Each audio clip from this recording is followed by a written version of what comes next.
Yo! We made it to Nice from Madrid. We're going to be spending about 9 days in France, starting off with 4 nights in Nice and then 5 nights in Paris, and ending with the opening of the Notre Dame in Paris. As you can see, Nice is spectacularly beautiful right now. On a sunny, clear day, we're walking to the top of the panorama point of, I believe it's called Chateau de Colline. We stayed atop the Colline du Chateau until sunset, and we stayed there all the way until the sun went behind the mountains, and it was beautiful throughout the whole time. We've only been in Nice for about 2 or 3 hours, and our first meal, ironically, was some American burgers at All Star Burgers. We were walking past the Christmas market in Nice, but the food was kind of expensive and not that interesting to us, so we went to the burgers place instead, and didn't regret it at all because the burgers place had fantastic burgers. I got a cheeseburger and Claire got the jalapeno burger, and both the burgers were great tasting. The fries were also basically perfectly cooked and seasoned, so we were very satisfied with our choice. And as I was watching the sunset on top of the Colline du Chateau, I almost got a little bit emotional because it was very beautiful, and I'm looking at it right now still, and it's still very beautiful. So definitely a nice first day start to our 4 days in Nice. On the way to the Colline du Chateau, past the Nice Cathedral, there's a chocolatier place called LAC or LAC, and we got the Vietnamese tart there. It looked pretty normal, but when we ate it on top of the chateau, I mean, it was one of the best desserts we've ever eaten, and we highly recommend going to LAC Chocolatier and trying out some of their tarts. If you do see the Vietnamese tart, I think you should try that first, because that's the one that we ate and that's the one that we really enjoyed. When we first got to Nice from the airplane, we were kind of underwhelmed by the color of the water. It wasn't as blue or beautiful as we were expecting, but once the sun was setting and we're looking at the orange and the color of the blue water, we were really taken by surprise how beautiful the blue water was once the sun has set and the sky is orange. We tried our best to replicate the blue that we're seeing from the sunset, so hopefully you can also enjoy it. So far, all of the food we've had in Nice have been fantastic. We had the burgers, then we had the pastry, and we ended the night with dinner at Le Panier, which means the basket. And there's a 4 or 5 course meal that costs about 79 euros per person. So we did do the 5 course meal. It was actually around 69 euros, and the meal is quite bold in its taste. Some of the dishes were super sour, some of them were savory. There was a onion dish that pretty much had all sorts of different types of preparations of onions. And also there was a venison dish that was basically the main plate of the meal, which had like a venison kind of fillet and also some ground venison with a ravioli shell. So all of the dishes had their own element, and presented like a picture, kind of like an image of what the chef wanted us to see with the meal, and all the elements were presented very well.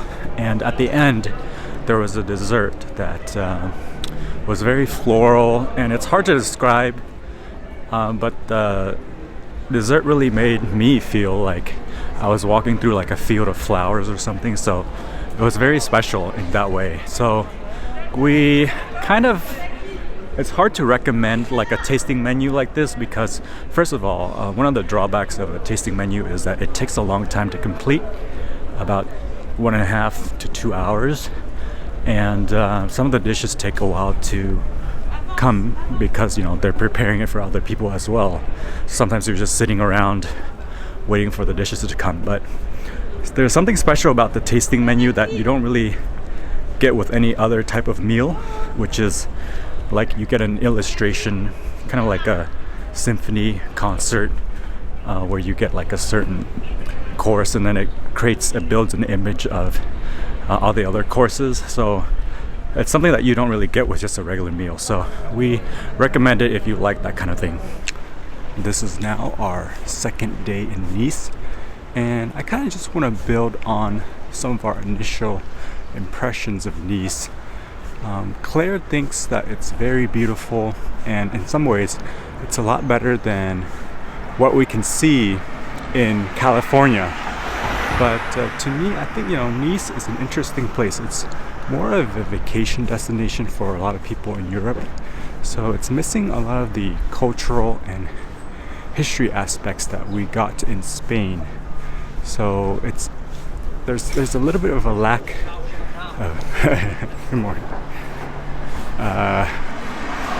So yeah, it's missing a little bit of the Spain, the Spanish kind of like cultural history aspect that we experienced when we were traveling in Granada, Sevilla, and Madrid.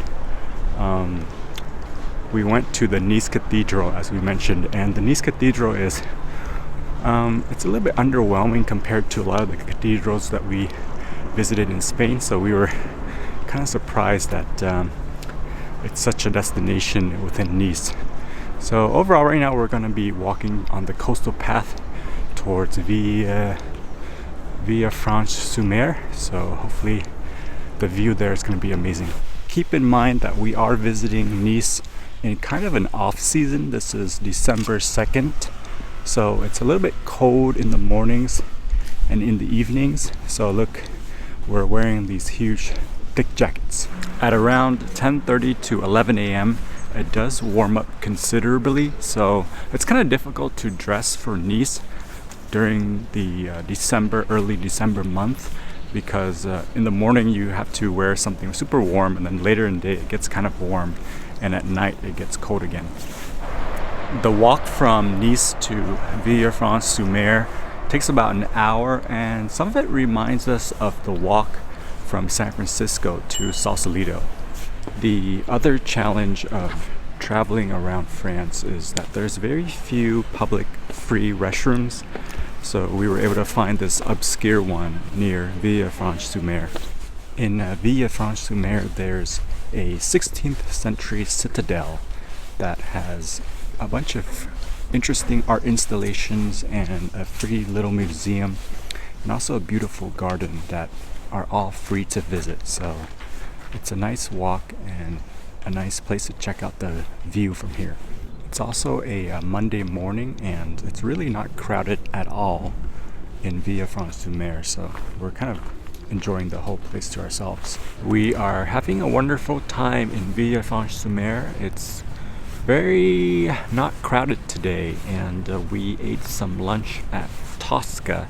It's an Italian restaurant near the seaside, and it's quite overpriced, and the food was pretty good.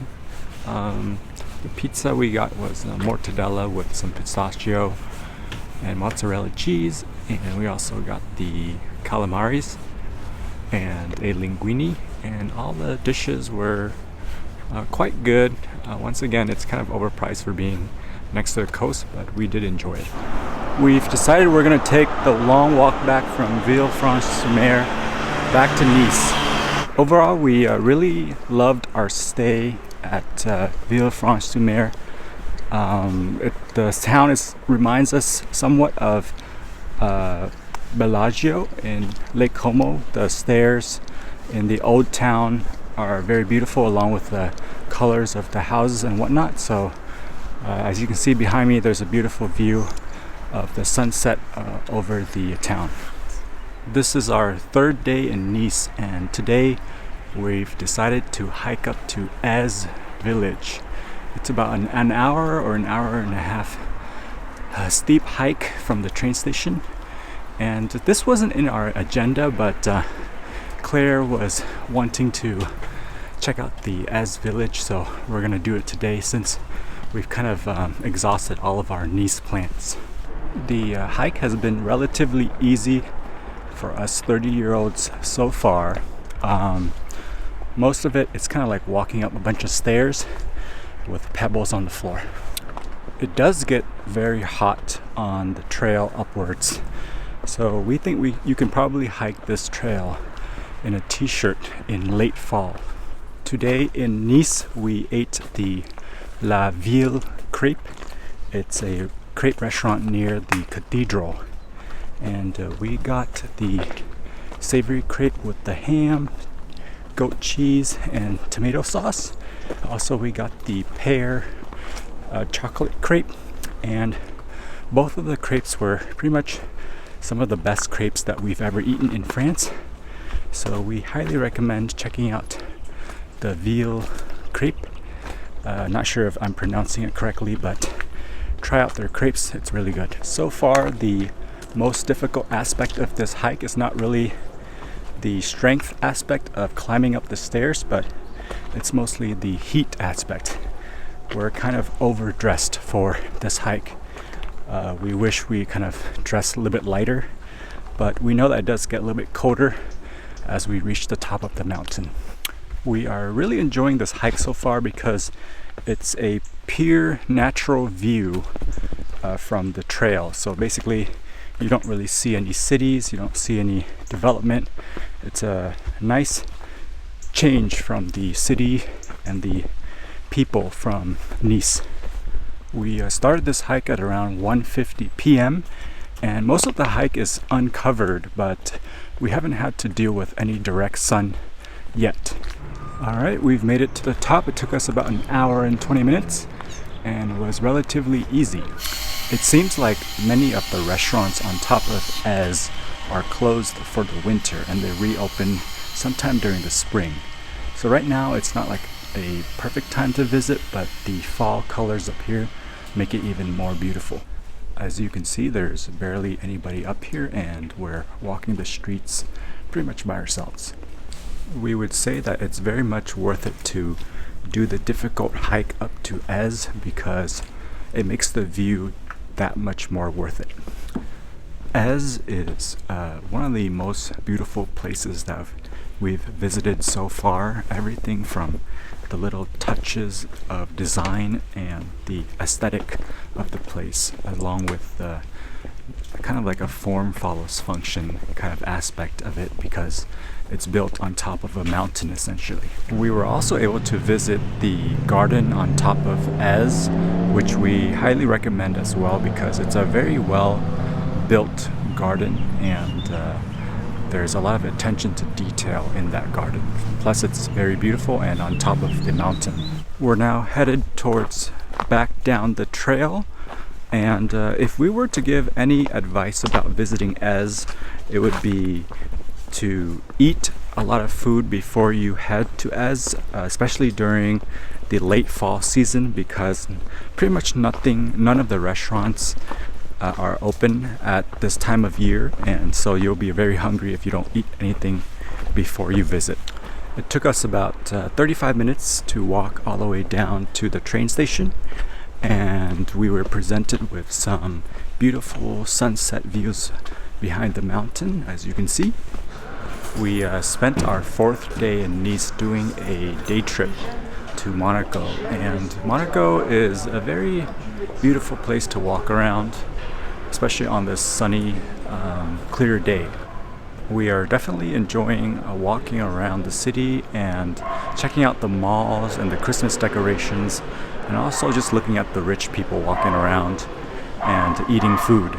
For lunch we had some Italian food at Cafe Milano. It's right next to the port and a beautiful place to eat lunch and experience the Monaco lifestyle.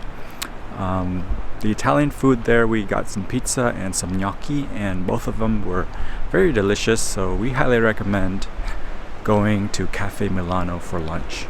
Things about Monaco is most of the experiences are free, and also there's plenty of free toilets around. So right now we are hanging out near the cathedral area, which we highly recommend going to and walking around because there's a lot to see and a lot of cool things to do. We weren't planning to make a video on Monaco today, but we're enjoying it so much we felt compelled. So this is our last day on the Cote d'Azur, and we really enjoyed our 5 days here. We probably lucked out with the weather because it's been sunny every day, and so we had great food. I think the food surprised us for how great it was in Nice. We had the great tasting menu at Le Panier, and also we had some other restaurants that were also very good. We did have one kind of tourist trappy restaurant called Le Frog, which sells frog legs, and otherwise the food there was good, but it was kind of like pre-warmed food, we believe, like pre-cooked. And that is all for our time in the French Riviera. I hope you enjoyed our 5 days here. We really enjoyed the lovely weather and the wonderful food. See you in Paris.